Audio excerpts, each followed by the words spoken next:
بلکہ آج بھی کائنات کو عباس سے بڑی ڈھارس ہے۔ آپ کے گھروں میں آپ دیکھتے ہیں کوئی مریض ہو جائے، جاؤ عباس کے علم میں اسے کیوری کر دو، غازی کا ناماتم کر لو، دعائیں مانگ لو غازی کے نام پہ تاکہ ہمارا مریض اچھا ہو جائے۔ نہیں بچاتا، صرف بات اپنے لوگوں کی نہیں ہے، صرف اپنے لوگوں کی بات نہیں ہے، بلکہ تاریخ شاہد ہے۔ میں ایک واقعہ پڑھ رہا ہوں، آپ آمادہ ہو جائیں تب میں مسائل پڑھوں غازی کے چند جملے۔ ایران کا ایک واقعہ سنو ذرا۔ ایک عیسائی تھا جس کی بیٹی مریض تھی، ہاسپٹلائز تھی، جسم شل ہو گیا تھا،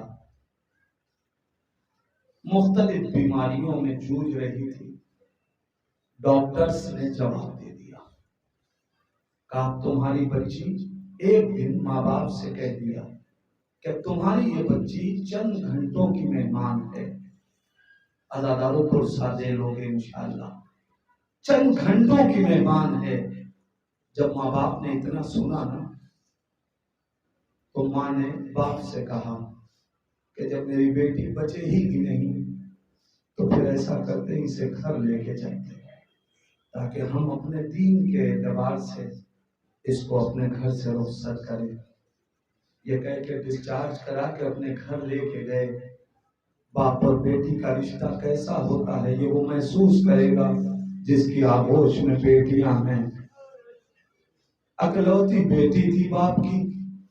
باپ ماں کے پاس آیا، آ کے کہتا ہے تمہیں معلوم ہے میں اپنی اس بیٹی سے کتنی محبت کرتا ہوں، اسے یوں دم توڑتے میں دیکھ نہیں پا رہا ہوں، اس لیے میں گھر کے باہر جا رہا ہوں، اگر کوئی حادثہ پیش آ جائے تو مجھے باخبر کرنا، میں واپس آ جاؤں گا۔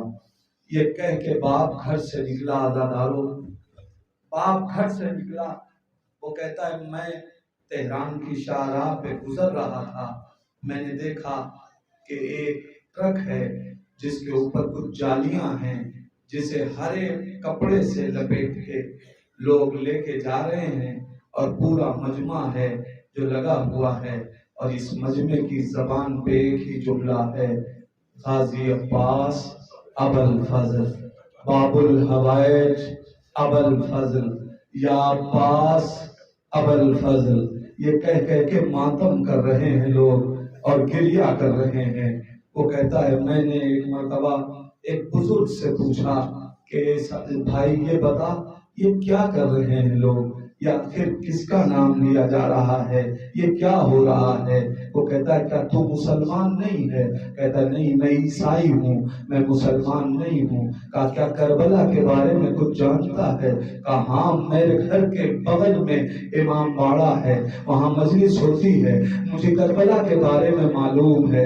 کہا کربلا میں حسین کے لشکر کا کمانڈر غازی عباس تھا، اس کے بارے میں جانتا ہے؟ کہاں یہ سب جانتا ہوں، میں نام پہ سمجھ رہا ہوں، میں پوچھ رہا ہوں یہ جالی کے ارد گرد ایسے کیوں ماتم ہو رہا ہے؟ کہا سنو یہ اسی عباس کے روزے کی یہ جالی تعمیر ہوئی ہے، زری تعمیر ہوئی ہے، یہ زری کربلا جا رہی ہے، ہم لوگ اس زری کو رخصت کر رہے ہیں، اس لیے عباس کا ماتم کر رہے ہیں۔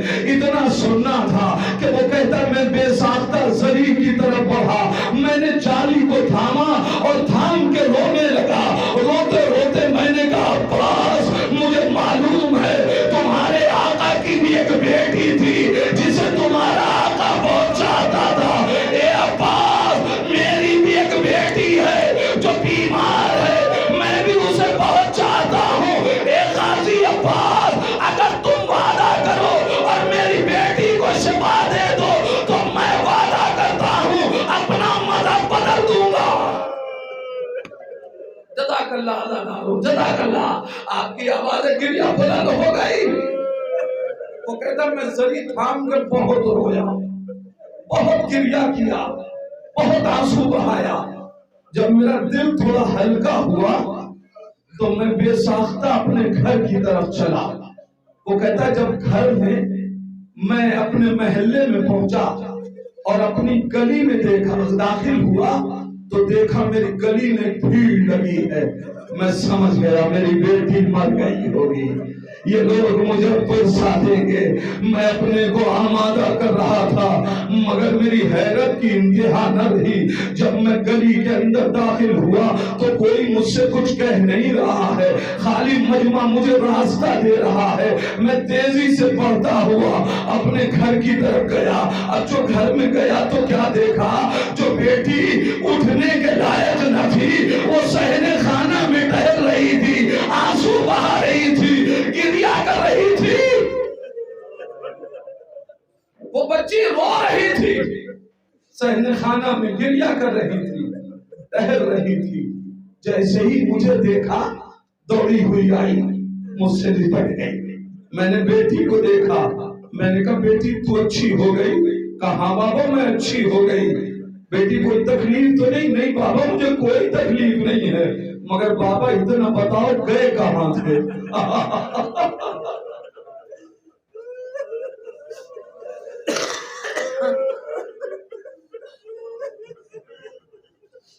بابا اتنا بتاؤ گئے کہاں تھے؟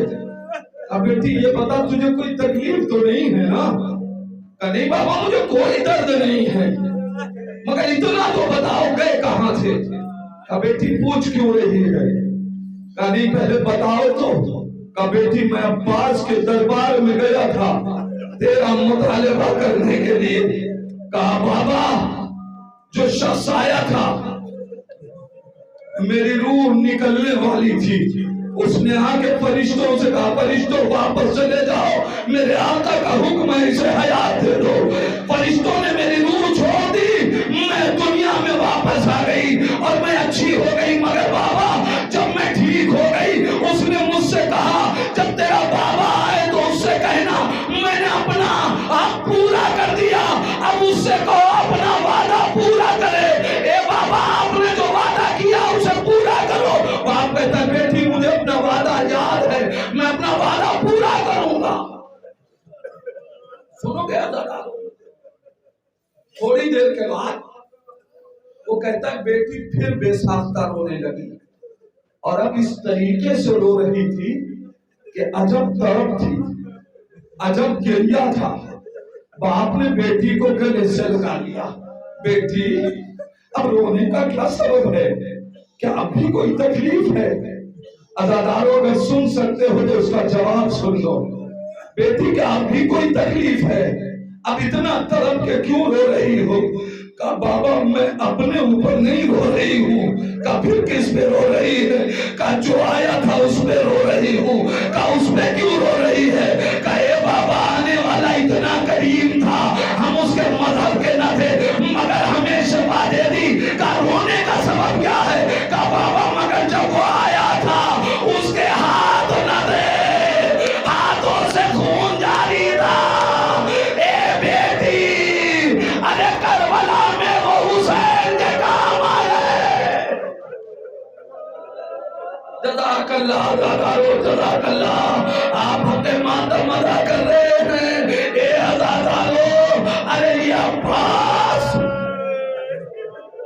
یہ غازی جس کا ماتم کر رہے ہو نا، عجیب دردناک شہادت ہے غازی کی۔ ایک جملہ کہہ رہا ہوں، محسوس کر لیجئے گا تو رونے کے لیے کافی ہوگا۔ عزاداروں کربلا میں ہر شہید کی شہادت بڑی دردناک ہے، مگر غازی کی شہادت میں عجب درد ہے۔ میں نے جب مقتل میں یہ جملہ پڑھا کہ مقتل میں جب حسین نے کسی نے حسین کی پیشانی پہ پتھر مارا تو حسین نے اپنے ہاتھوں سے پیشانی کو پلنا شروع کر دیا۔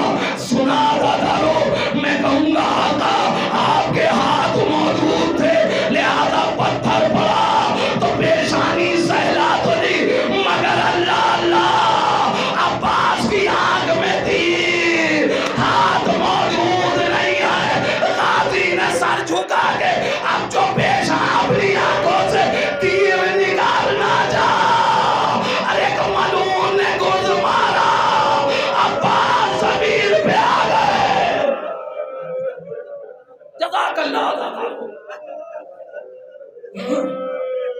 حق ماتم ادا کر رہے ہو. خدا ان آوازوں پہ رحمت نازل کرے. اے پروردگار ان آنکھوں کو اس وقت تک بند نہ کرنا جب تک یہ کربلا میں جا کے غازی کے روضے کی زیارت نہ کر لیں. بس 2 جملے مجلس ختم ہو. غازی کی مصیبت کو پہچانو گے. کربلا میں زینب جب پلٹ کے آئی ہے تو جناب زینب امام حسین کی قبر پہ گریہ کرتی رہی. جب بھائی کو رو چکی زینب ایک مرتبہ سید سجاد کو بلایا کہ بیٹا سید سجاد ہمیں عباس کی قبر پہ لے چلا. کیا سن رہے ہو دادارو؟ زینب عباس کی قبر پہ جا رہی ہے. مجھے عباس کی قبر پہ لے چلو. سید سجاد کہتے اٹھو پھوپھی اماں. چلیے پھوپھی اماں. آگے آگے سید سجاد پیچھے پیچھے زینب. زینب کے پیچھے بیویاں کہاں جا رہی ہیں؟ غازی عباس کی قبر پہ جا رہی ہیں. کیا عالم ہوا ہوگا. ہر بیوی اپنی چادر سنبھال رہی ہوگی. ہر بیوی آواز دے رہی ہوگی عباس تمہارے مرنے کے بعد چادریں چھن گئی. گریہ کر رہی ہوگی بیویاں. ایک مرتبہ سید سجاد ترائی پہ پہنچے. مقتل کہتا ہے پھوپھی سے کہا یا امتی ہذا قبر امی العباس. اے پھوپھی اماں یہ میرے چچا عباس کی قبر ہے. سن لیا جملہ آدھا. زینب کے دل پہ کیا گزری ہوگی جب عباس کی قبر دیکھی ہوگی؟ آپ کا دل کیا کہتا ہے؟ زینب نے خود کو گرا دیا ہوگا. زینب روئی ہوگی. زینب چلائی ہوگی. زینب نے ماتم کیا ہوگا. نہیں عزاداروں مقتل کہتا ہے جیسے ہی سید سجاد نے کہا یہ میرے چچا عباس کی قبر ہے. زینب نے ایک مرتبہ سید سجاد کو دیکھا, قبر کو دیکھا, سید سجاد کو دیکھا, قبر کو دیکھا. آواز دی میرے لال یہ تو کسی بچے کی قبر لگتی ہے. میرا بھیا بڑا قداور تھا. اے بوبی اماں ارے جب بابا